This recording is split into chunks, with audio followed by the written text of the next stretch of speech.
La résolution 2686, approuvée par le Conseil de sécurité des Nations Unies en juin dernier, vise essentiellement à lutter contre les discours de haine, le racisme et la xénophobie qui conduisent au déclenchement, à l'escalade et à la réapparition des conflits.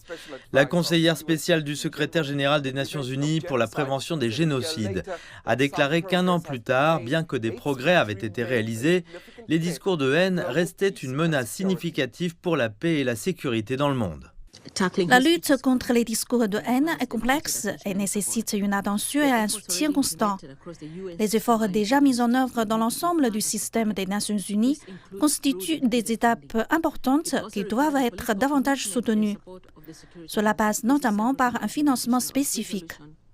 Cela nécessite également l'engagement politique et le soutien du Conseil de sécurité. Il s'agit d'un élément central pour la mise en œuvre de la résolution 2686.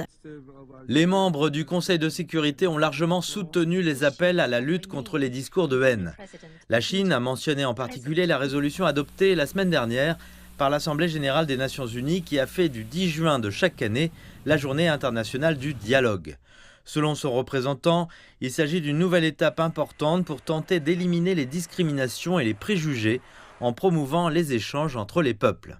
Tous les pays doivent faire des efforts conjoints pour lutter contre la désinformation et les discours de haine conformément à la loi, de manière à minimiser l'impact négatif de ces discours afin de favoriser un environnement social cohésif et inclusif.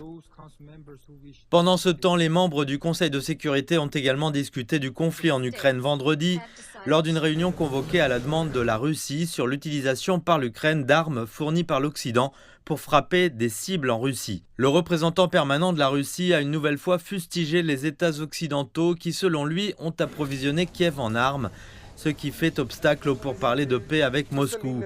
Vassili Nebenzia a prévenu que les pourparlers de paix prévus ce week-end étaient en suspens et a déclaré que si les pays occidentaux ne cessaient pas de fournir des armes à l'Ukraine, la Russie n'aurait d'autre choix que de poursuivre ce qu'elle appelle son opération militaire spéciale.